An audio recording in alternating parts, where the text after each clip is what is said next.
Welcome to Click. I'm Spencer Kelly. The podcast was meant to be a way for anyone to get in front of the mic and air their thoughts with the World Wide Web.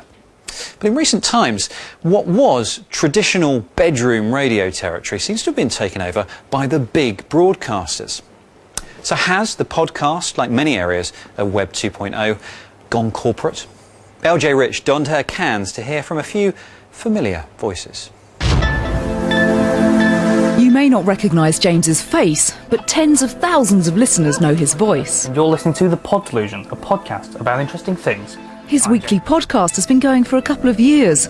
That's young by the internet standard, but in a short time he's gained enough traction to be one of the few independent podcasters up alongside big broadcasters. And with around 250,000 podcasts available through iTunes, that's quite the achievement. Certainly I think our entire success is down to the format because we just stitch different reports together. People always know if I get bored of this, I can wind on 5 minutes. We'd be talking about something completely different, which helps no end. Whereas if it's just, here's 2 solid hours of us discussing something or other, who's going to listen to that? If they get bored, it'll just be close the window, not listening. James enjoys podcasting so much, he works for a podcast upload provider and gets his bandwidth as part of his day job. But for all the fun to be had from bedroom podcasting, independents like James don't really make a living from it. On the other hand, much larger outfits have easy access to money and resources, and therefore audiences. Take the BBC, for example. For 70 years, Bush House has been sending out radio signals all over the world, but it's technically challenging and extremely expensive. Nowadays, you can just bung it on the web and anyone can listen. This is Click Radio's recording studio. Now, the next 18 minutes will be preserved as a podcast for people to listen to later. Hello, I'm Gareth Mitchell, and today, live, we're talking about fishing. No, not with a PH. And the big broadcasters have access to places like Studio C21M. More acoustically controlled than your average bedroom.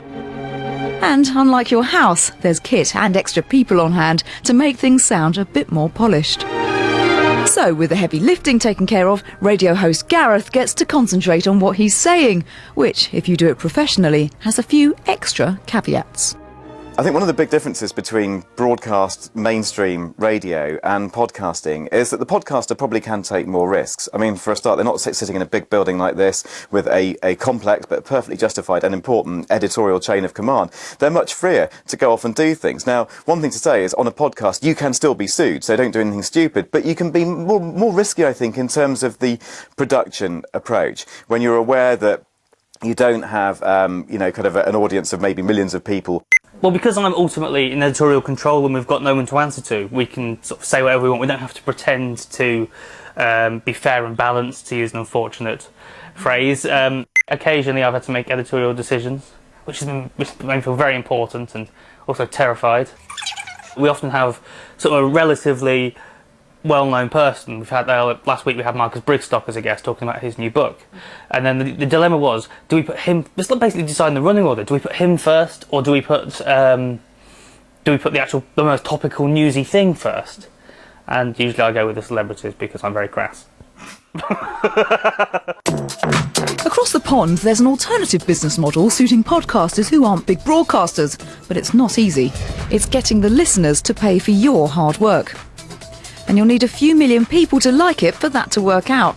You'd need to do more than ramble into your mic for 3 hours. And one of the more elaborate podcasts with incredibly high production values is based right here in New York. Radiolab is a popular show on American public radio about philosophy, science and big questions like what is time. Great pride is taken in a completely ridiculous edit ratio. It takes an hour to make each 20 seconds. Fiddly and financially unsustainable for a broadcast radio programme, the podcast format's given these guys the motivation and, more importantly, the money in donation form to keep it up. That's what saved us. I mean, podcasting provided a logic to this project that I think there's a broadcasting logic now, but we're sort of defying the logic of broadcasting by making so few and making them so carefully. With a podcast, you have this intimacy. You're in people's ears. You can They will rewind you, they'll listen to you again. So you can play for the third or fourth listen, and you can make things layered and textured, and you can really sweat the details in a way that you But I think just really can't. the podcast justified what we had already been doing. We now say, well, you know, you put us in your ears, we beautifully make it so you can hear all this nuance. The funding from the fans keep the guys in business, with an estimated 2 million downloads a month of the podcast. And Jad and Robert's special relationship with their listeners mean they receive more than just money.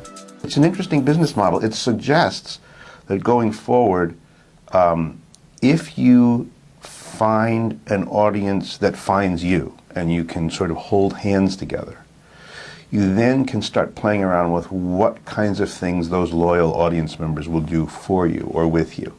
With you is a whole new area. We're getting videos and ballets and strange things from the audience, designs, tote bag designs and things.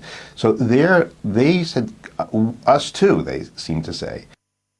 Big broadcasters getting in on the podcast might not be such a bad thing. After all, without them, how many of us would know what a podcast is? They're going to see the big names first, and in a sense, that's crowded us out. But in another sense, having the corporate podcasters there, having the BBC, having Absolute Radio, another really big one in the UK, on the podcast charts, I think could be bringing people in, because if these major national broadcasters are saying, like at the end of every BBC radio programme, it's always like, or you can download the podcast from our website. That's telling people what podcasts are, that's teaching them about the medium, that's encouraging them to go on there in the first place, which hopefully then will lead to the discovery of our podcast. When one thinks about podcasting, it's easy to think about David and Goliath, you know, so you've got the big, well-established, well-resourced broadcasters versus the little guy in a bedroom putting a podcast together. But we have to remember that we all have access to the same audience, and we all have access to the social media. And what I think we're seeing now, especially with podcasting, is that tendency to create an audience, to build an audience through you leveraging the social media, as it were. OK, big broadcasters might have an established route to their listeners' ears. But all podcasters can advise people of their imminent episodes through the artful use of social media. And that's one place where everyone's still learning. LJ Rich lending us her ears. And don't forget, you can hear Gareth Mitchell and the Click Radio podcast at our website, bbc.co.uk/click, the address you need. And we'd also really be interested to hear what you think makes a good podcast. And is it actually any different to what makes a good radio programme? Email click@bbc.co.uk or tweet us at bbcclick. Next